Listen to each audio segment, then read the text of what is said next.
Hello,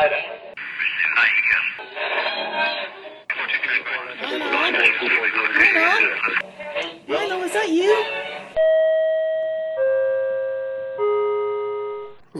There, I think I got it.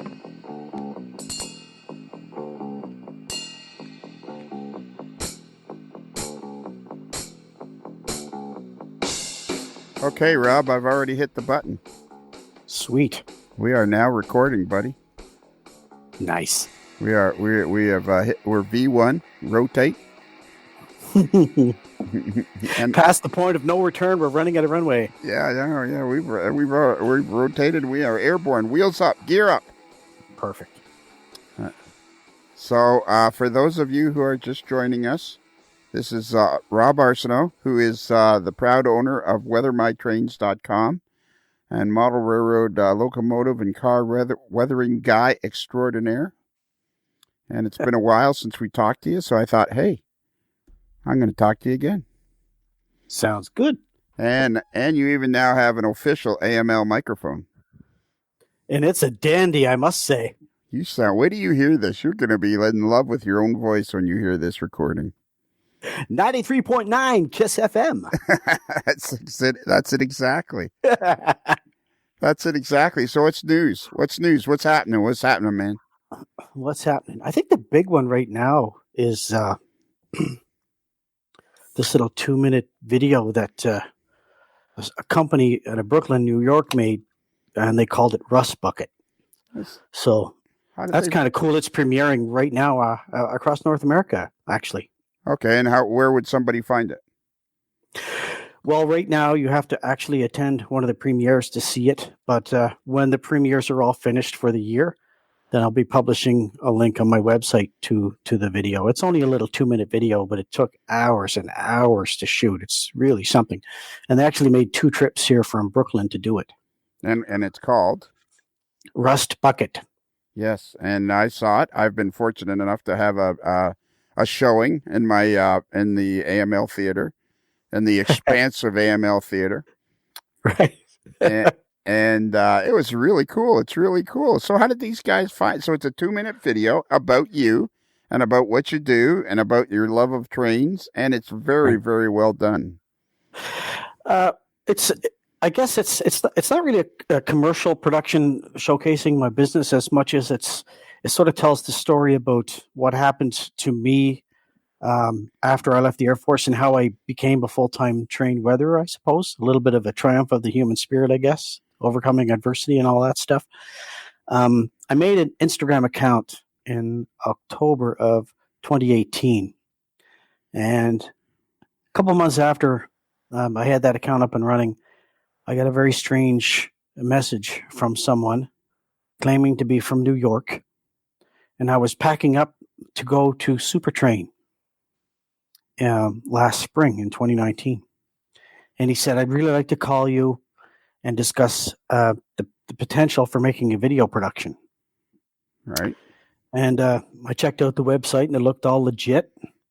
It's called Snow Day Studios. They're a creative and production company. So they shoot television commercials for large organizations, New Yorker or Google or things like that down in Brooklyn, New York.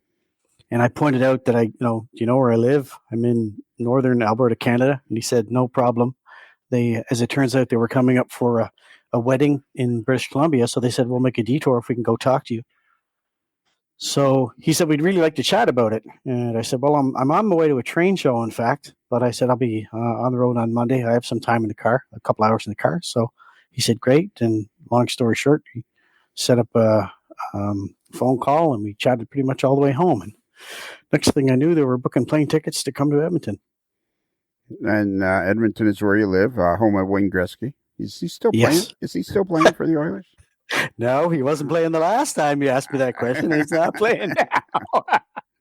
No, not anymore. So then you told me they shot 35 hours of video? Something like that. Yeah, they made 2 trips.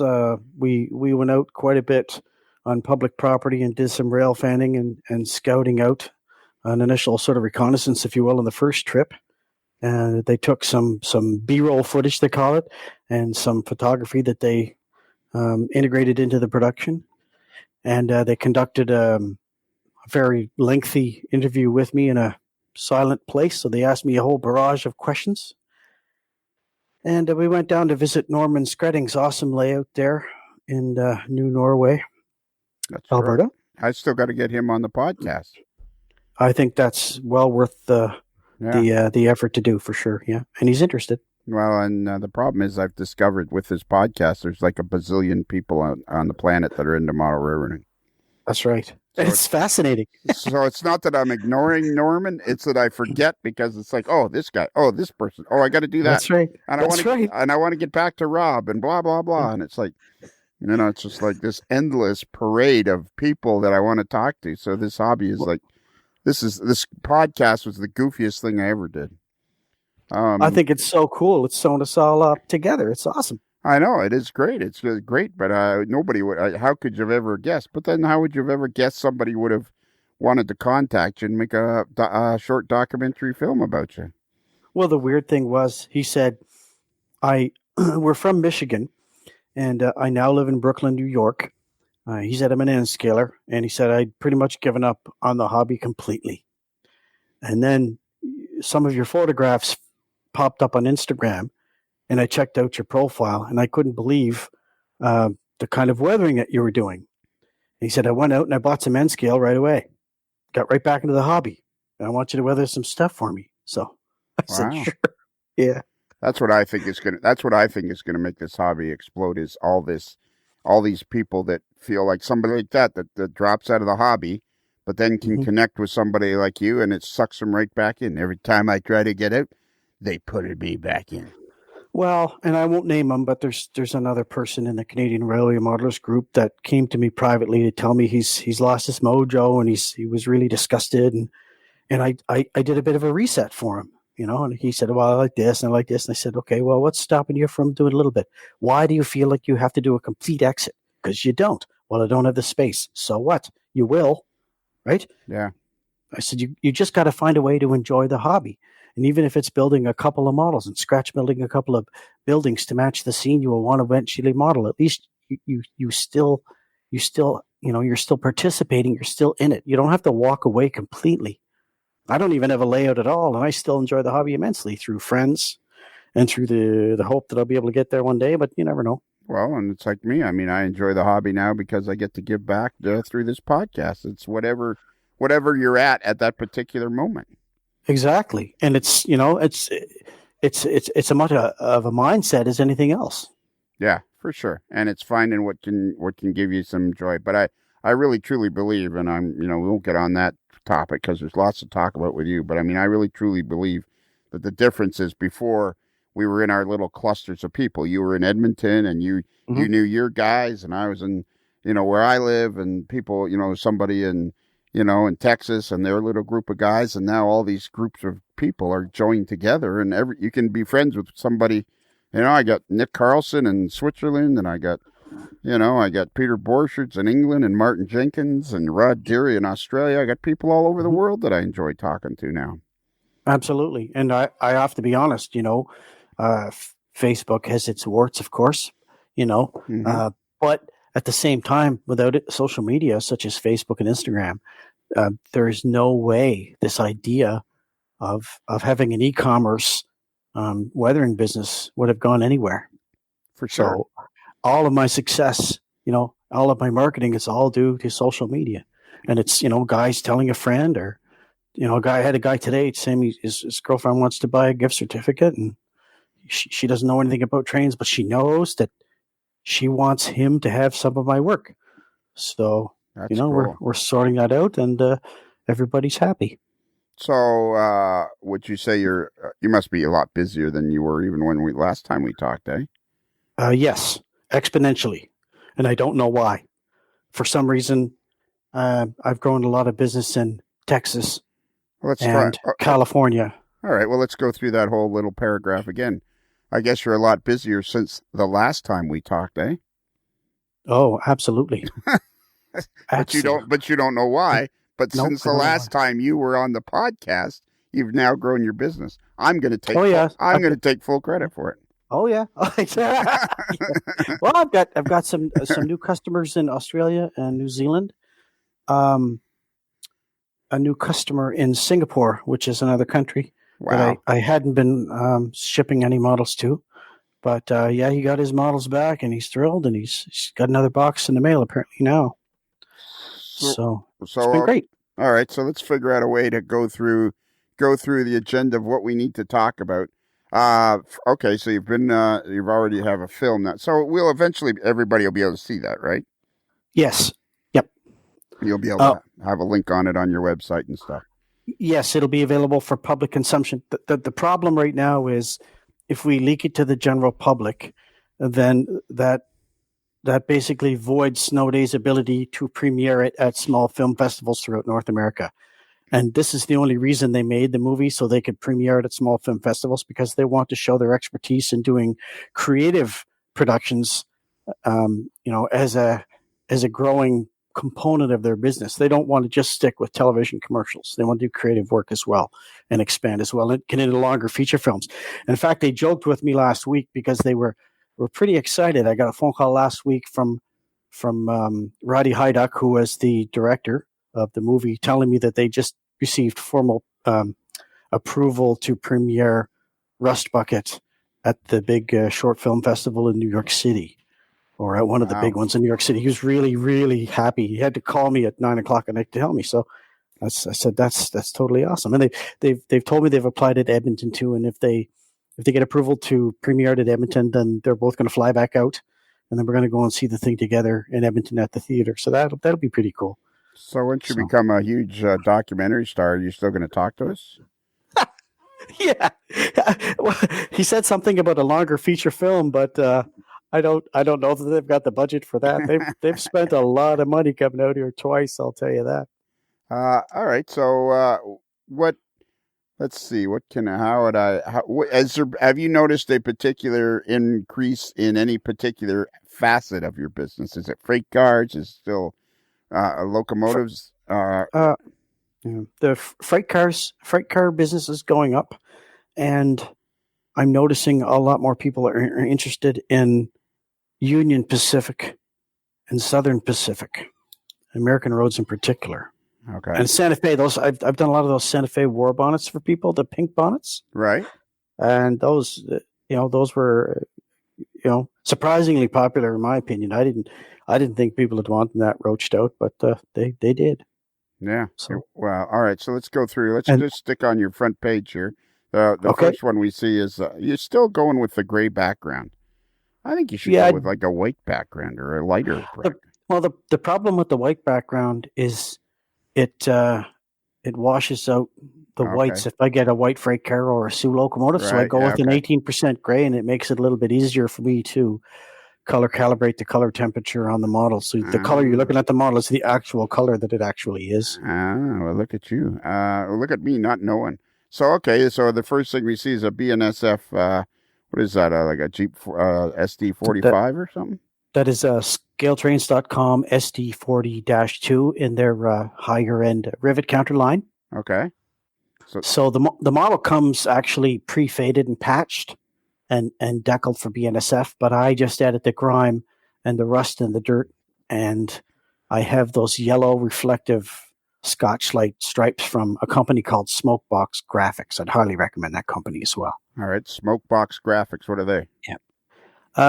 He's a company in the States that sells these reflective striping, and they actually reflect. It's actually like the same tape that they use on the real locomotive. Okay. It's really interesting. It's sort of electro, almost luminescent. When the light hits it, it's reflective. How'd you find those guys? I've just seen other people use them on Facebook and whatnot, and I contacted them, and they've got the yellow dash lines. They've got the stripes for freight cars, and they've got solid lines for locomotives in yellow and white, and they've got the CSX colors and some other ones. They've got 3 different colors actually for freight cars, so it's great.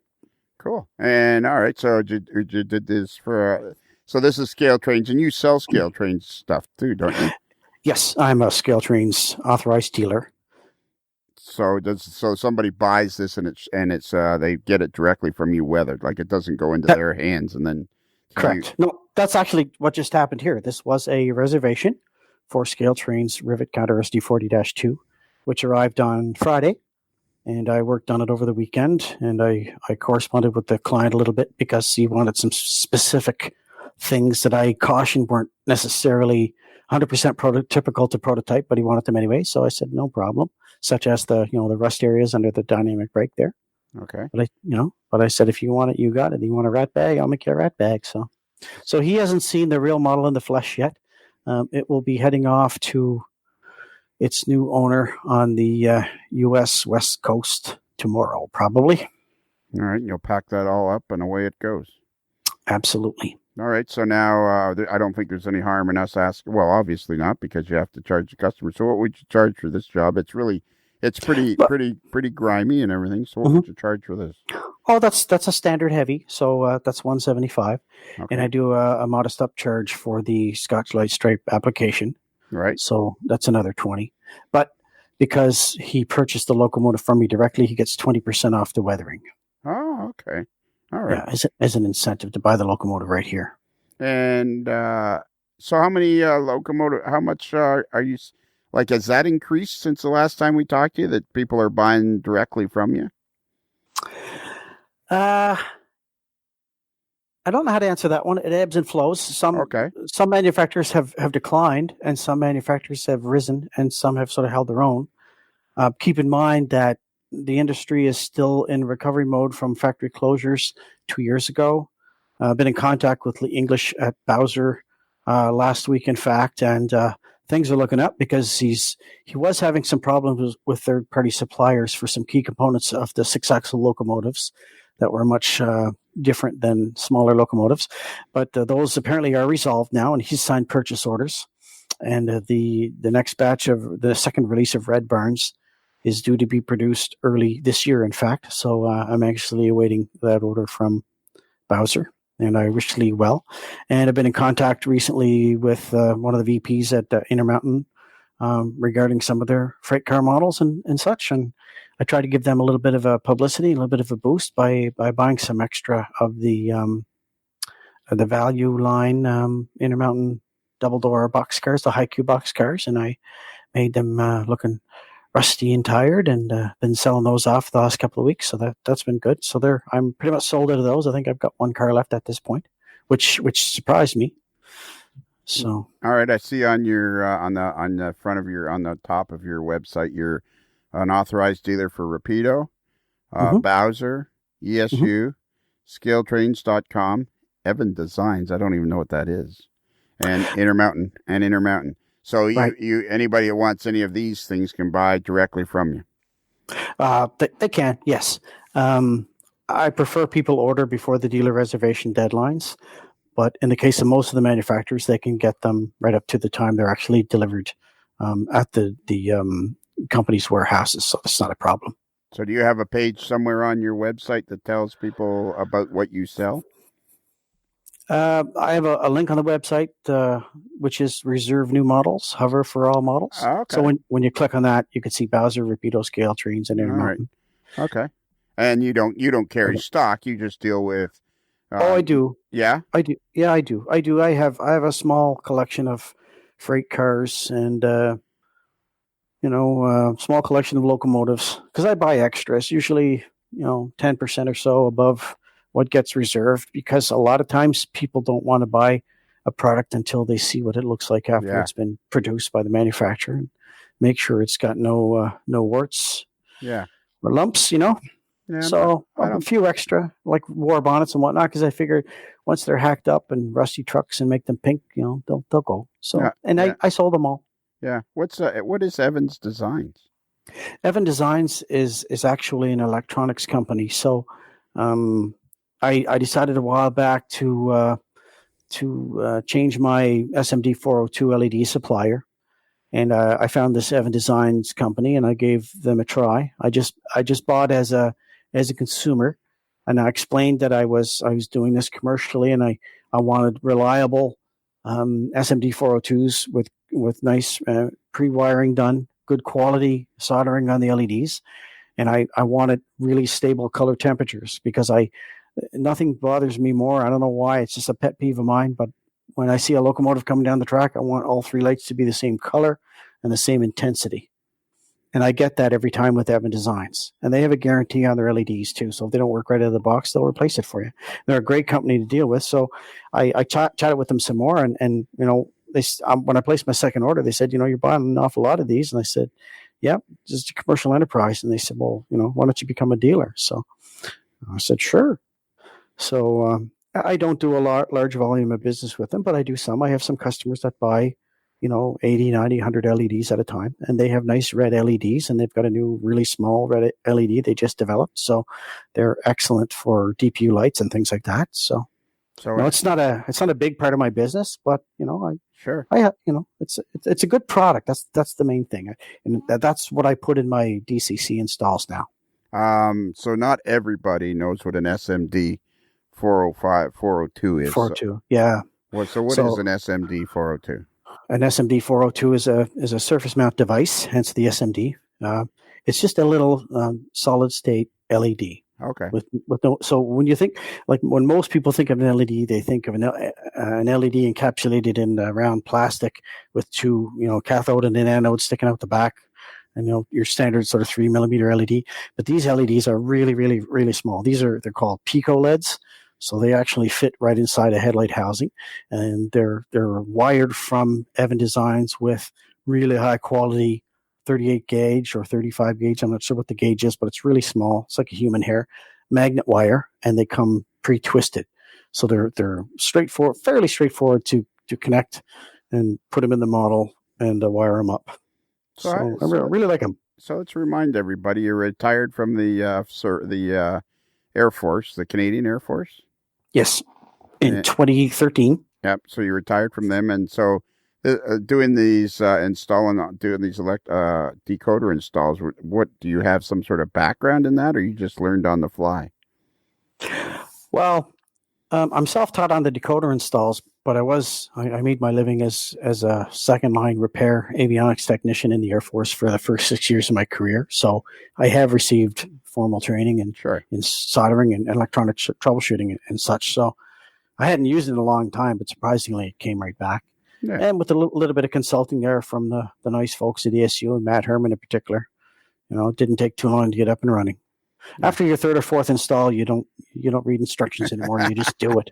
The first 2 or 3, they're kind of tricky, but after that, it's pretty straightforward. Have you ever had any decoders where you let the smoke out? One, yes. My first brass install. I forgot to insulate the inner walls of the brass shell, and the auxiliary contacts of the lock sound select decoder I was using made contact with the wall. So yeah, let the smoke out. But I only did it once. I learned from my mistake. Now I insulate the walls. One of our semi-regulars, Adam Pinellas, he's getting all excited about brass locomotives again. And do you do much with brass?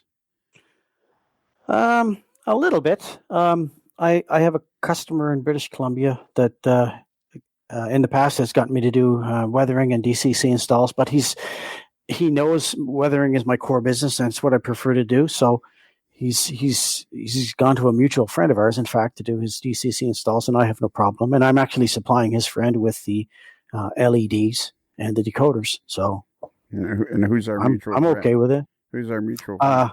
Let's just say his name is Nick. Why can't we say his name? You're always so secretive.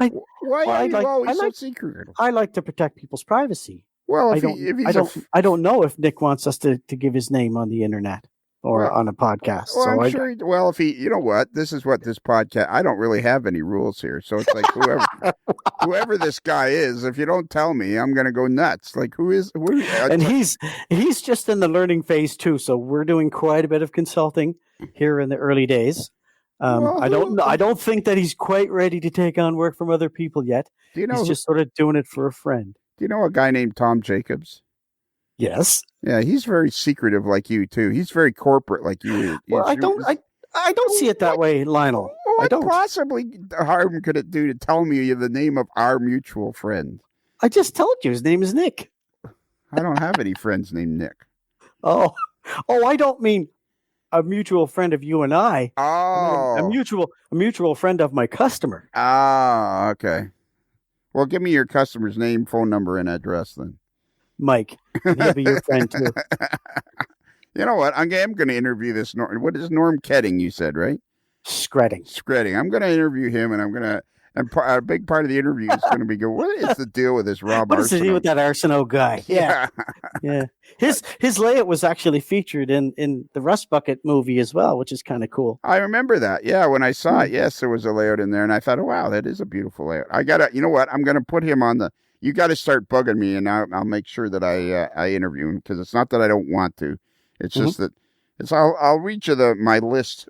This is my short list of people I want to talk to.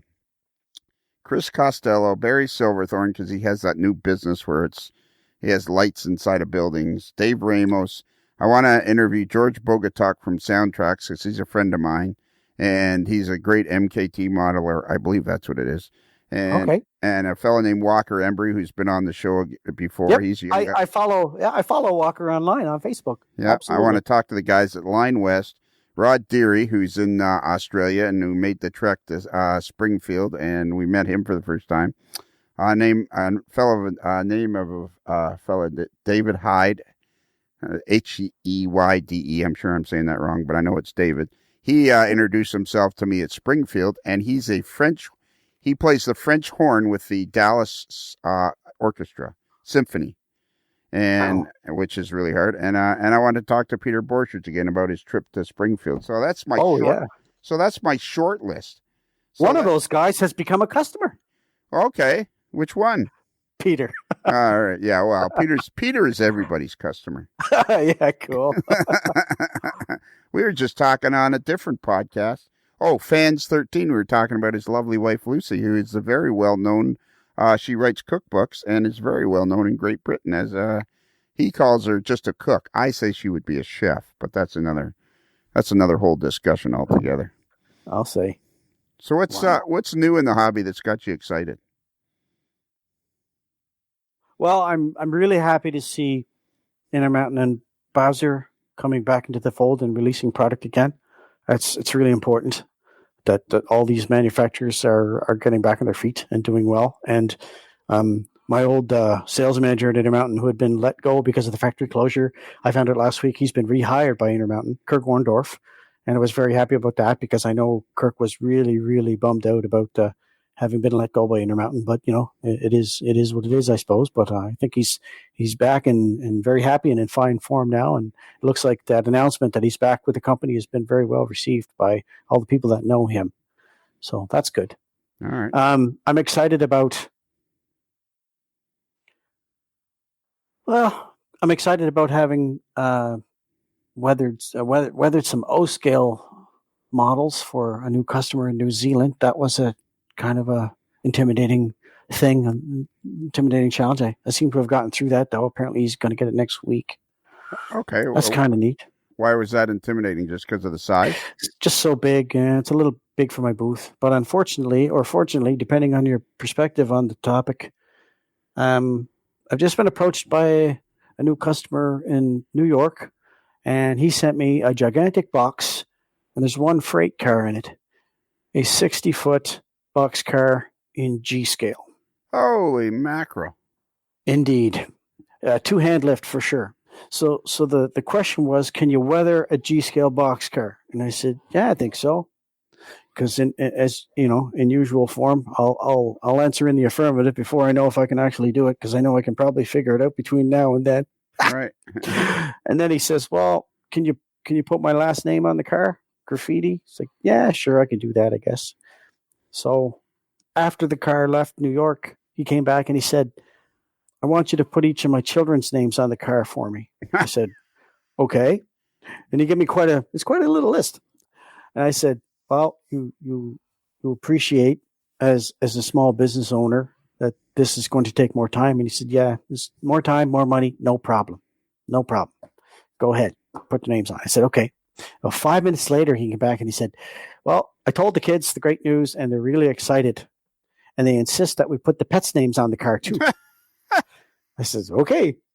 And he sent me an entire list of pets So I don't know what's going on there, if they live on an acreage or what, but you'd be hard pressed to see what color the car is when I finish putting all the names on it. So Well, yeah, I think I'll put the names, family surname in big letters, but then the individual names, I think I'll just sort of spray on just thinner letters or something like that, so it doesn't detract from the main tag, I think, on the car. But I have to engage him on that with some suggestions and recommendations. I mean, at the end of the day, the customer is king. I do whatever he wants me to do. let's not forget. I was just going to say. So that's very. You have to have a lot of artistic. You need some artistic ability to do that. And as I was thinking that, I thought it's kind of like tattoos. And then I remembered, of course, that you're an accomplished artist to begin with, anyways, because of all your airplane or. It's been a little while, but yeah, I developed a tag for him by hand, and I sent him a picture of it. He said, "Yeah, he really likes that," but I'm never happy with anything on the first go, so I'll tweak that some more and make it a little more realistic. And yeah, I'm munching on it in the background all the time. I think about it all the time. So, and I have another new customer in Wisconsin that's it's come to me, and he wants 15, 20 cars at a time. So, oh, okay. How many customers do you think you have? Like, how many people do you think you've? Like, it's got to be in the hundreds. It's easily in the hundreds. It's enough to keep me busy 7 days a week. Yeah. So well into the future. I hope so. No, I'm just. I'm enjoying this work, and yeah, no, but I hope so. Yeah, I'm sure it is. Well, I remember too. You're kind of a worrywart that way.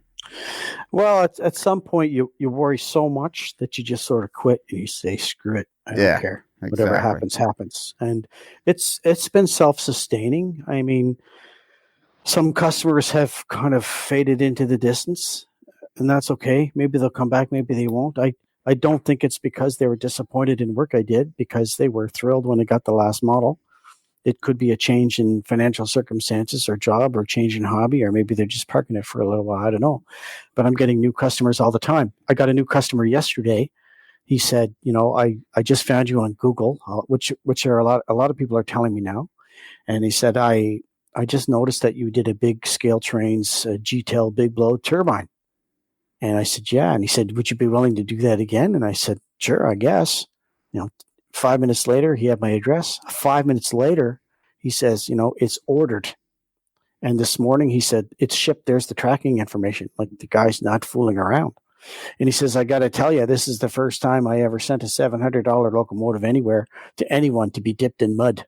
But he says, I have full confidence in what you're about to do. So there it is. Because the previous one I did was for a guy in California, and the guidance he said was, I want you to make it as dirty as you can make it and still be realistic. There you go. Well, now I just Googled, I put in model railroad weathering, and I scrolled down, and I didn't have to scroll very far, and you're on the first page, and up comes let's see, weathermytrains.com, rates weather my train. So that's how people are finding you. It could be. Well, sure. If they're Googling you, then you're on the first page of model railroad weathering. So there you go. So, and the funny thing, I guess it is. It came up on the first page for me too. There you go. Rates page. There you go. Yeah, there you go. So that's one of the ways people are finding you. So we live to fight another day, I guess. Yeah. So are you on Facebook as well? I am. Facebook.com/weathermytrains, and I'm on Instagram at hashtag weathermytrains. I haven't been able to get excited about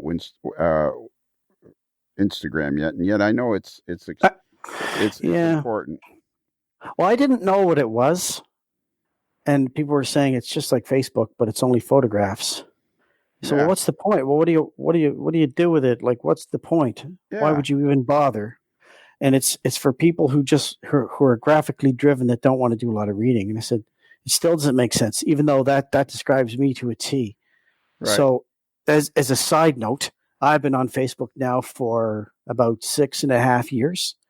And I have, let me just check what the current number is right now. Somewhere, it's less than 5,000 followers. I don't know what the hit count is, but it's less than 5,000. I have I have 4,264. Well, those are 4,200 likes, but I have 4,404 followers. Right. I have more than 8,200 followers on Instagram. Really? Yeah, and went over 5,000 within a month or so. But it's slowed down and peaked off, and it's growing. I get 5 or 10 followers a day, and they're not all genuine, legitimate, trained people. So I block those people. I could have probably 10,000 by now, but I watch each person that's following me, and I block people that have inappropriate content or are not trained people, or whatever. If you know what I mean. Yeah, so you got twice as many followers on Facebook as Modeler's Life has, like 2,000, and you're up to 4,400. So maybe, over 6 years. Yeah, maybe I should work on Instagram. The thing about Instagram is, I said, well, I'll try it for a little while. If it gets me customers, I'll stay there, and it did. Some of the customers come to me just from Instagram, so we'll have a chat on Instagram, and then I'll give them my email or whatever, and they'll send me an email and tell me what they want. But a lot of the times he'll send me an email and I'll say, hey, it's Mike from Instagram. And I go, sorry, because everyone on Instagram has a handle, BNSF Engineer 6 or whatever. Right, yeah. So I say, sorry, I don't know who you are. And you'll say, oh, BNSF Engineer 6. Okay, cool. Because right. and I'm not saying this to brag, but what people don't realize is I get a pretty regular influx of inquiries every week. Sometimes I'll get 5 or 10 a day, sometimes none. So sometimes it's difficult to keep my brain straight on who's asking me questions because I'm trying to get work done at the same time, and I'll look at the phone and, while the airbrush is soaking, I'll answer a few questions and then get back to it with another model. But right. Sometimes I get my customers mixed up. So I see on Facebook you're doing another AML podcast interview with Lionel Strang. yeah. Multitasking. Yeah, well, look at that.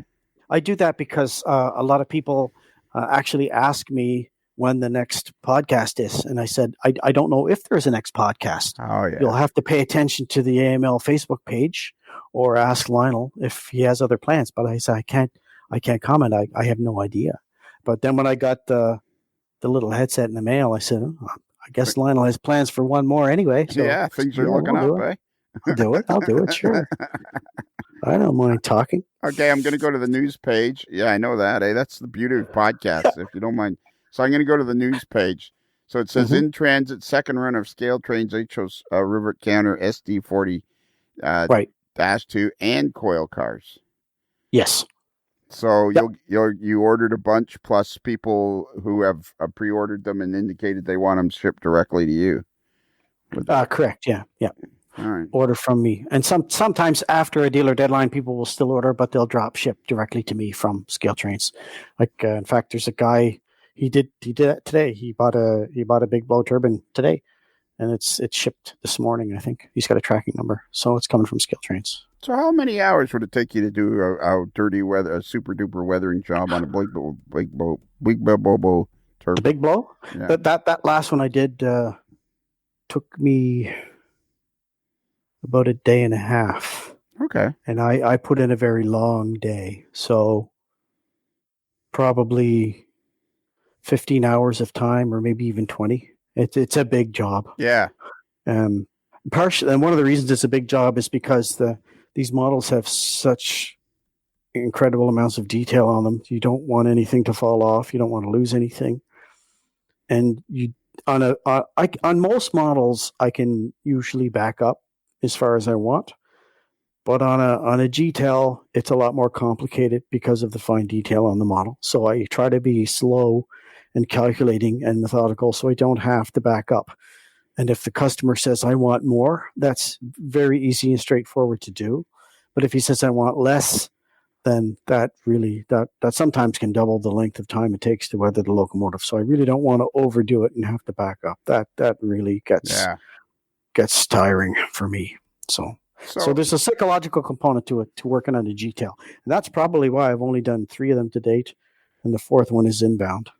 So let me ask you this question, because this actually was a topic we talked about last time briefly. Do you feel like you still have the same enthusiasm that you did when you started? Because, I mean, it's not been that long that you've been doing it. I mean, that's why it's kind of a cool story. You started doing your weathering after I started the podcast, and the first time we talked, you were kind of anxious about how well it was going to go. And I mean, I kept telling you, don't worry about it. You're going to do great because your work is spectacular.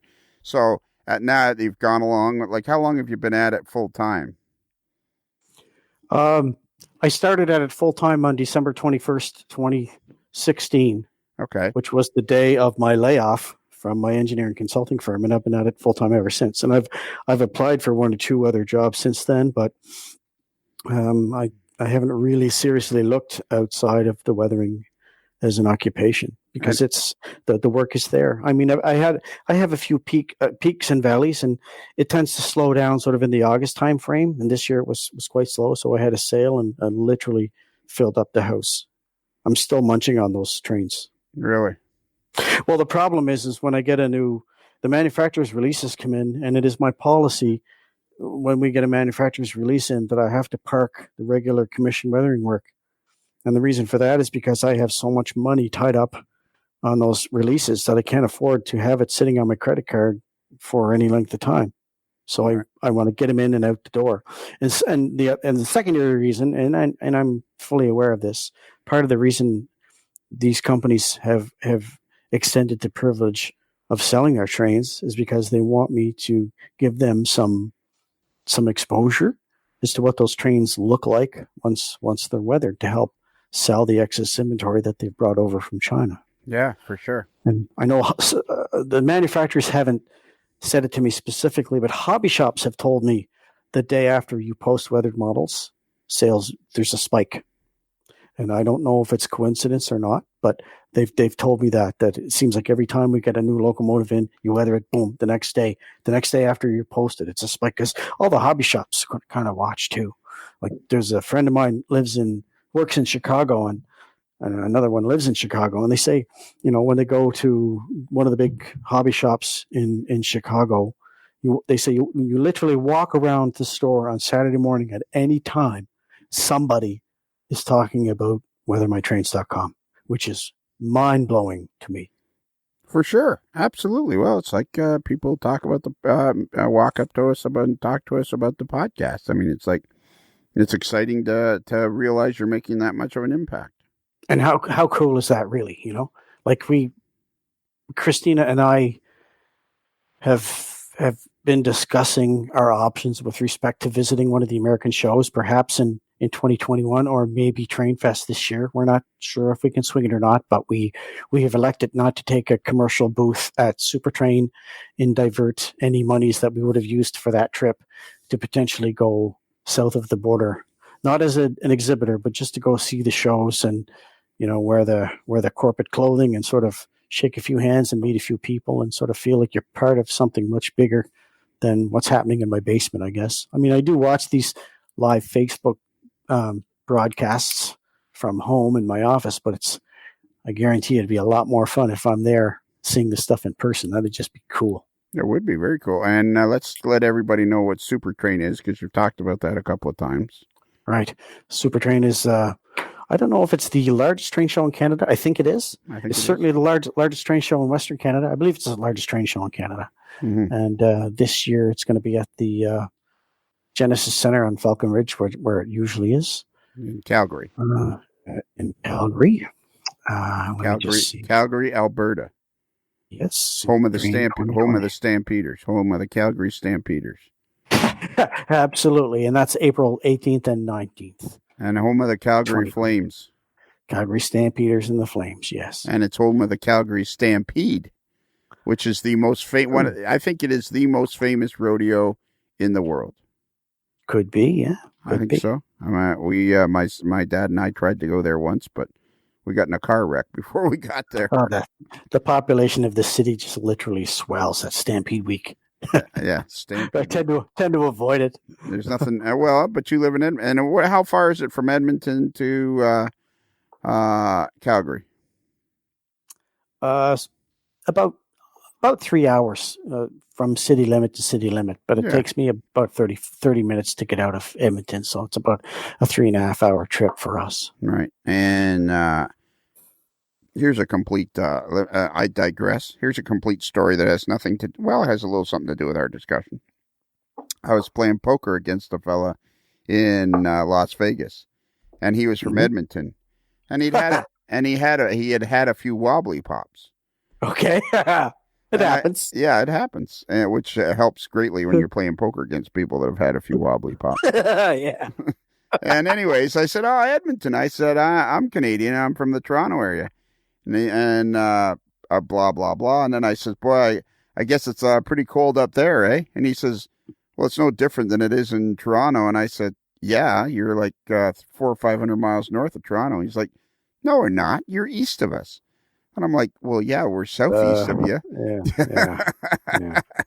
He had no idea where in relation to the rest of the world Edmonton was. And I said, "Well, Edmonton," and he started to get mad at me. And I said, "Edmonton is a great town. It just geographically is considerably farther north than Toronto."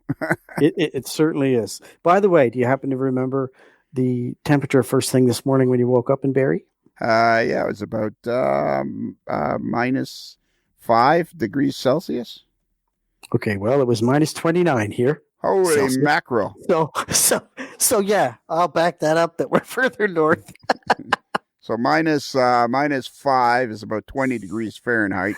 -29 Celsius would be about 10 to 15 degrees below 0 Fahrenheit. No, about minus 22, actually. Wow. Yeah, I was communicating with one of my customers that today, and they forecast like 2 centimeters of snow, and we got about 10 or 15. So I spent most of the day shoveling. So it was cold and snowing. Yeah, it was perfect. The perfect match. Perfect. That's you know what I'd say if I went outside and it was that cold. I'd say, boy, it's a little chilly out today. It's a little chilly. Time to put on a sweater. So my question is, are you getting tired at all of doing this work, or do you still get as much enjoyment out of it as you did when you started 4 years ago? I still like it a lot. Last week and the week before, I was working on the new release of the Rapido Trains Incorporated 3,800 cubic foot cylindrical hopper from Hawker Siddeley and National Steel Car. And Norman Scredding, yes, who is a really good friend of mine and is a customer of mine, ordered 8 cars for potash service. And he was very specific about the era he was modeling. He was very specific about the level of weathering he wanted on his cars. And being a former train dispatcher for Canadian National, the guy, he knows his stuff. Yeah. So I enjoy the challenge of trying to match his expectations with my ability. If you know what I mean? Sure. Or his perception of reality with my perception of reality, and trying to match my skill sets to those requirements so I can make the models the way he wants them. And he seemed to be really happy when he picked them up. So I've been playing around, practicing really hard to paint those small little rust streaks from roof walks of cars. Right. And that's a tricky bit of business. So I was happy with the way they turned out. So yeah, Right. I like that. And I like overcoming those challenges. In spite of the fact that I've been weathering a long time, there are certain things that I do that I'm not 100% happy with that I'm always trying to improve on. Okay. So it forces me to use a new method, but I don't want to switch media. I just want to learn how to use the media a little bit better. And your favorite media of weathering is? I'm still using professional grade fine artist acrylic. Yeah. I would say it. I think probably in the last year or year and a half, that's all I've used on the models. Professional grade fine art acrylic. I haven't used powders, although, there are certain times where using the pan pastels, or I know some people use aim weathering powders, or they make they take pastel chalks and they sand them down and make their own powders. There are certain times when there's a real benefit to using that technique on your models. But I think I enjoy this challenge, and perhaps it's a perverse way of looking at it, but I like to figure out a way to alter the paint to make it look like I'm using a powder. You know what I mean? Wow, that's cool. So, because I have, like I've told you before, I have to be solving an artistic problem. I have to keep it to keep my brain working, to keep it fun. Like, I enjoy that stuff. Yeah.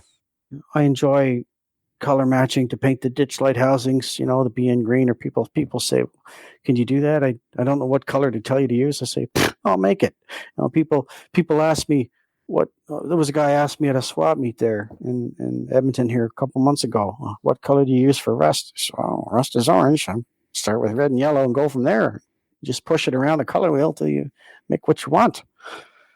Yeah. So I guess painting all these aircraft paintings for 30 or 40 years, who would have thunk that practice actually would amount to something and it would come in handy?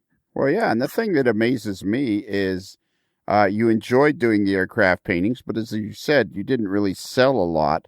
There was not a lot of money to be made. Not that you're an artist because you want to make money, but at the end of the day, everybody would like to be either be a musician and be able to make their living at it, or be an artist and make their living at it.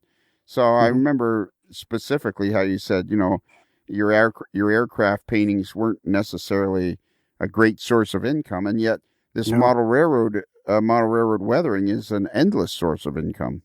Yeah, I don't actually think I ever turned a profit ever in aviation art. When you consider the paint and the brushes that I had to buy, right. I don't think I ever came out ahead. I think the only time I ever made money on aviation art was when I made some digital work for a company called Provincial Aerospace out of Newfoundland, and they have an office in Halifax there. So they commissioned me to make some profile prints for the Dash 8 aircraft that they fly under contract for the Dutch Caribbean Coast Guard, and they did a maritime patrol aircraft conversion for Saudi Arabia, I think, the Royal Saudi Air Force.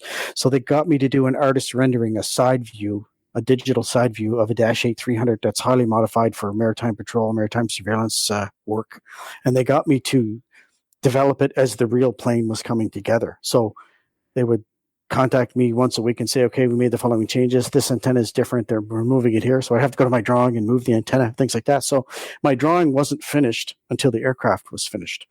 And when they handed the first aircraft over to the Saudis, they also gave them these lithograph prints of their aircraft. Right. So that was kind of neat. Yeah. I'm looking here at your gallery, and you've got some N-scale steam era locomotives. That must be absolutely weathering an N-scale cab forward must be not. I don't. There's no brutal wouldn't be the word, but difficult would be the word. And N-scale, I'll do it, but there's moments where I think, I just want to go in the woods and hide under a rock. But I try to remind myself what it means to the person that owns the model. Yeah. To get it weathered the way I want to weather it. So I keep going. And in fact, Roddy Hyduck, who directed Rust Bucket for Snow Day Studios there in Brooklyn, New York, he's an N-scale because he doesn't have the room for HO. So he sent me a Scale Trains Union Pacific Tier 4 and 5 gondolas, and I rusted them up for him, and he got them last week, and he's really happy. But sure he is. I try and just I remind myself that there's a certain amount of anticipation on the part of the person that owns the model, no matter what the model is.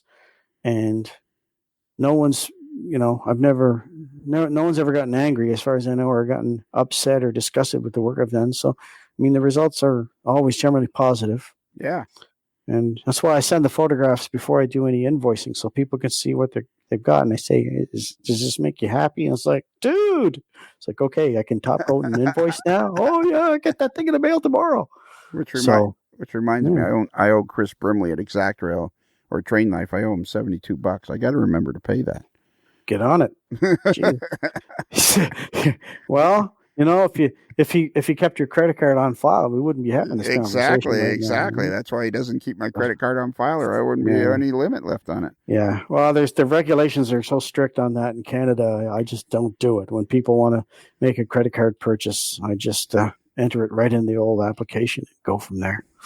Well, that's because it's Canada, but hockey is our national sport. Honestly, isn't that Exact Rail stuff just sweet? Oh my goodness gracious! Tangent, Exact Rail. Tangent stuff is just. I interviewed David Leobach at Springfield, and just for fun, I was walking around. There's where you got to go. Why haven't Yeah. you been to Springfield yet? Well, actually, I got an invite to go with some old buddies of mine from PEI to drive with them this year, but no, just wasn't in the budget, unfortunately. Needed a new deck last year, so that ate the spare funds that we had. But I'm hoping I can go next year. We'll see. Yeah, you wouldn't imagine. You can't possibly imagine Springfield. I mean, I know Super Train is a great show, but compared Yeah. to Super Well, Train, you'll think Super Train's like the size of a phone booth. well, I actually I listened to your of course I've listened to all your podcasts, but lately I listened to the podcast from Springfield with a friend of mine, Kevin Rudko from Edmonton. Okay, And yeah, tell me. his Signalogic system is actually what Norman Skredding uses. Norman is one of his test beds. Okay, Yeah. So I am the dispatcher. Well, I wouldn't say I am the only one, but I've been the only one doing it for about a year and a half, 2 years now. So when Norman has operation sessions, I head straight to the computer, and I run the layout for him. how do you spell his And I last use name? SK. Retting, Skretting. Yeah, And if you look at the website, if you look at the links page yeah. and you scroll down, you'll see a link to his YouTube channel. All right. And you'll also see a link to Kevin Rudko's Signalogic Systems website. It's fantastic. I mean, it is literally a it's like a real railroad. You shrunk to 187 size. So, yeah. Well, and if you go to their links page, right at the top of the links page is a Modeler's Life Podcast 106. Look at that. Look at that. Hot diggity dog.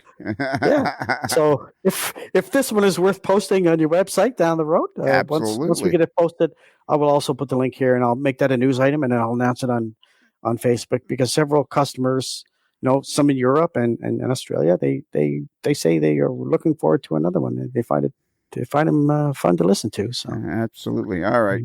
Well, I think have we covered everything? So I think we need to. I think I'm going to try. That's why I sent you the headset. Is I want you to constantly remember things that we can talk about, and we have to talk at least on a semi-regular basis.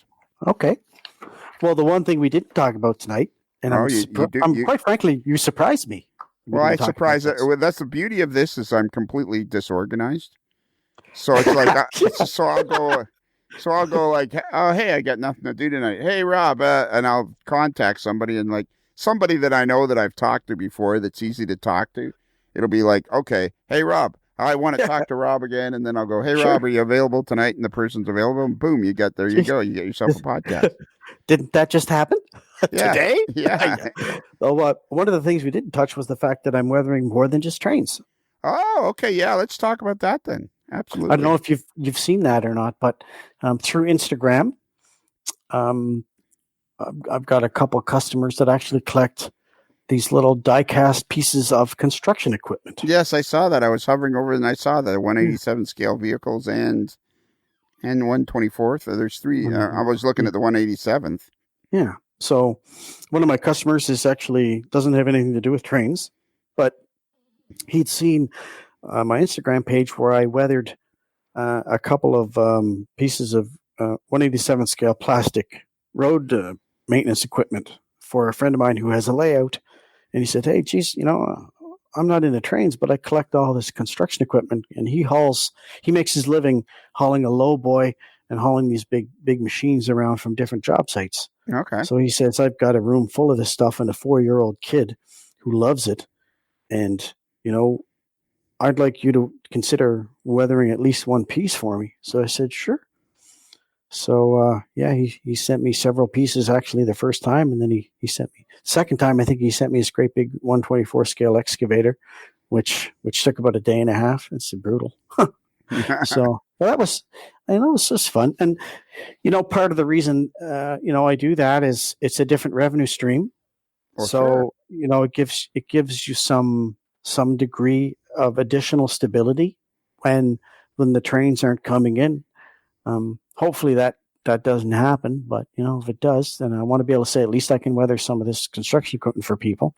And it's a different hobby, and they have a similar mindset to model railroaders. And I do find, and no offense to anybody that happens to be collecting this, but they're very particular about how they treat them and how they safeguard them, and they're collectible items. I mean, these things are die cast, and some of them are stamped brass, and some of these items they're all limited edition collectibles, just like trains.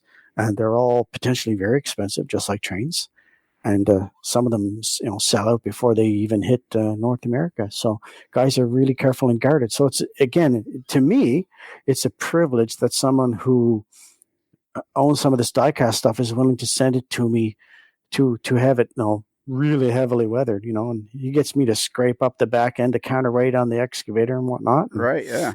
They have faith that I'm going to do it right for them, and I'm not going to trash their model. And they actually like the little scrapes I put on the buckets and things like that. And it's great fun because it forces me to sort of go back to basics and rethink the equation, because I have certain methods that I employ on model trains that do not translate to diecast. So I like that. I like not knowing how to do it because it forces me to figure it out. And if I can figure it out, then there's a great sense of accomplishment, for me to do that. And then when I send the pictures of the model to the guy and he says, "Oh my God, like I've never seen anybody do this before." I was like, maybe that's a good thing. Maybe that's good for me. I don't know. That's why I'm convinced the hobby of model railroading is going to explode now that we're all connected, is because people are more and more seeing things that they'd never seen before, which will excite different aspects of people be interested in things, and what a small group of people was interested before will now become a bigger group of people, and each group of people that were interested in a certain facet will become bigger and bigger. And I have no idea what it will be in 20 years, but I tell you, it won't be. The hobby won't be anything like what it looks like today. Well, people I'm finding people are wanting a lot more realism now. They have a really strong sense that they want a really refined taste. And that's not to say that there isn't a market for, say, scale trains operator models, because those are great too, because, for younger people, maybe in their teens that want to get into model railroading, that have a good operating model that they can be proud of, they can get that model for a really inexpensive price. And then down the road, when they get a little older and they start making more money, then they can look at, the river counter, the museum quality models and like that. So I think that's really smart on scale trains, part to do that. I know that, there's Athearn has different brands. Atlas has different brands. So I think I see that as a good thing. And one of the things I wanted to show people, and I didn't explicitly say it, but when I weathered this batch of Intermountain Gunderson 50-foot IQ boxcars last week, and I put them for sale, most of those cars don't have any airbrushing above the trucks at all. So the entire car body is only done with paintbrushes. So I wanted to encourage younger people, don't be bummed just because you don't have an airbrush, because quite frankly, you can't make a rusty rat bag with an airbrush. It won't help you. Knowledge of rust and colors and how that gets applied and where the rust shows up, that's what's going to help you. Sharpening your observation skills will help you. The airbrush will not help you. Wow, so it's not needed. So, you can rest assured anytime I'm making some of these old rat bags or like a pink bonnet locomotive with rusty trucks, there isn't much airbrushing there at all. Most of that is done by hand, which is why it costs more money, because it takes more time and I have to put a lot more detail into it. So I don't mind doing the work, but I only have so many hours in a month to pay my bills, so I have to charge accordingly. And if one model is going to take me 2 days to do, then I got to charge a little more money for it. That's all. So that's how it works. And that's the thing. There's people in all levels of the hobby. I mean, my friend, I would call him a friend now. He's a good guy. He's a very decent person, as far as I'm concerned, anyways. Fred Hill, who owns Whistle Stop Hobbies in Pasadena, California. I was interviewing him at Springfield, and he owns also a company called the Coachard, which specializes strictly in brass.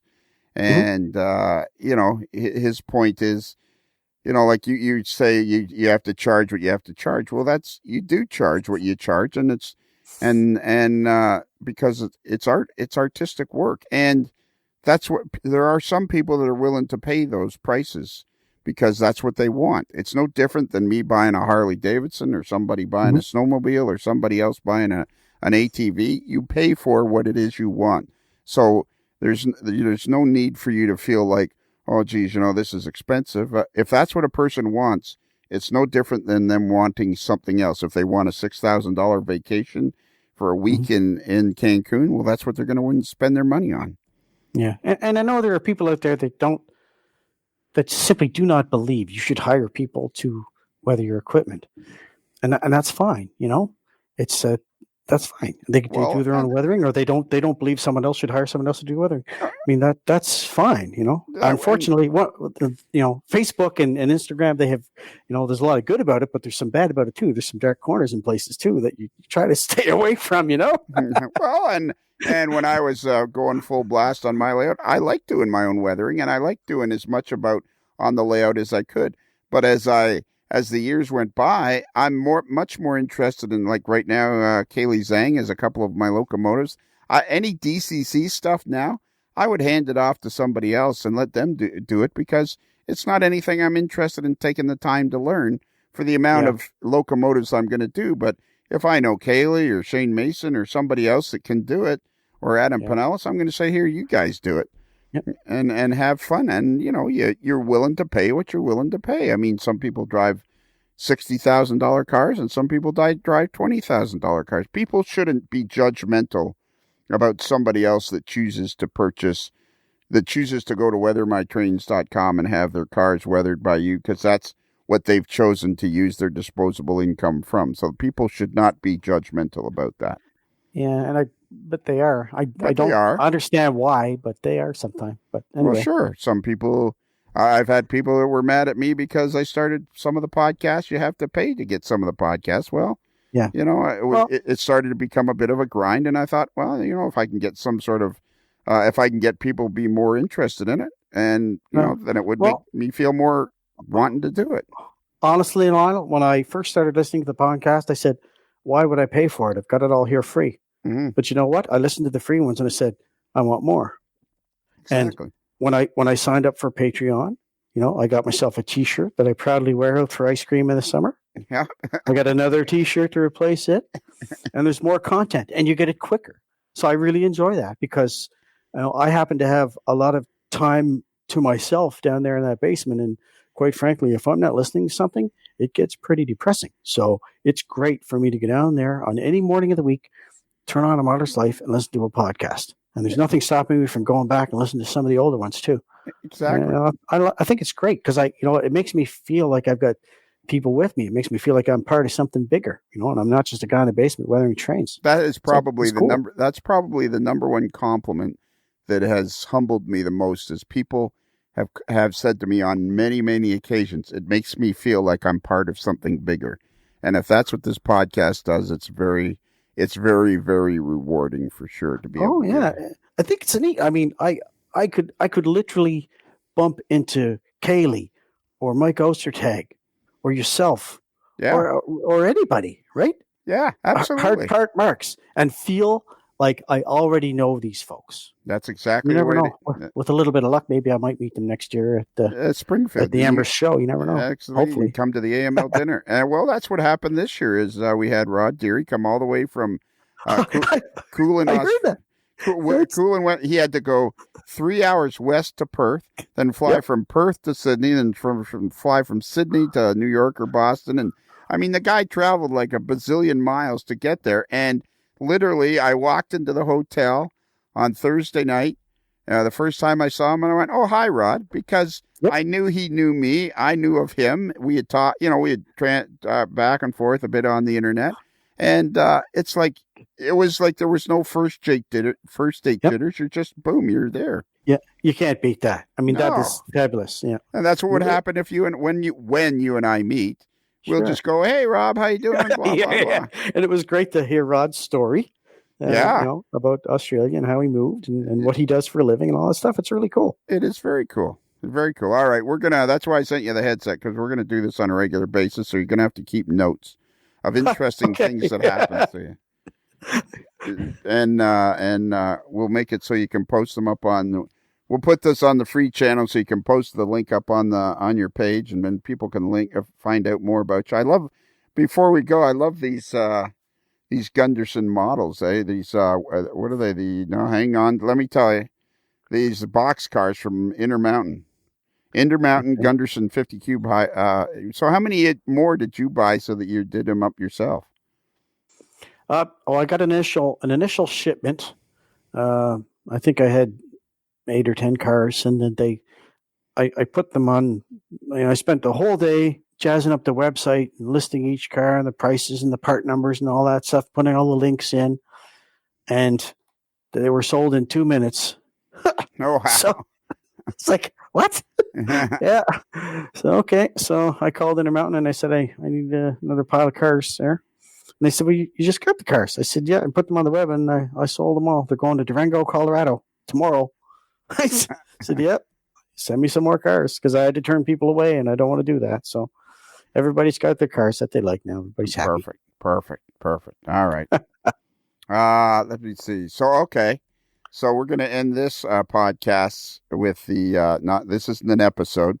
This is one of the other podcasts, so we're going to have to end it. Do you know how that ends, and do you know what you have to do at the right time?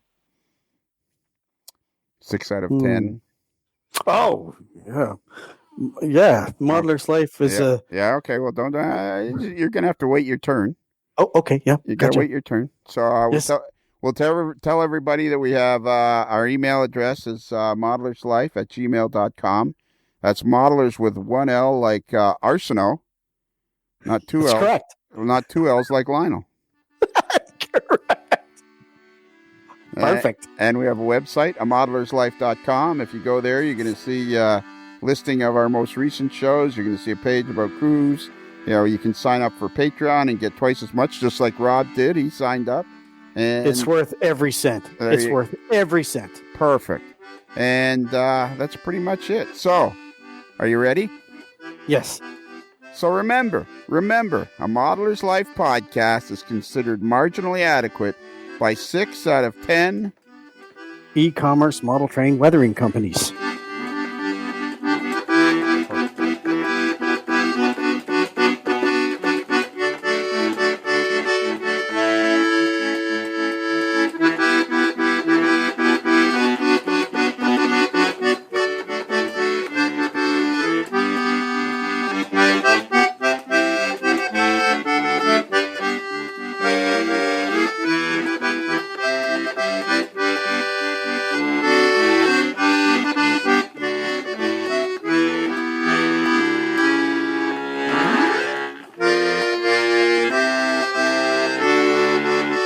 Now it's time for the New Jersey Transit Elevator Escalator Report.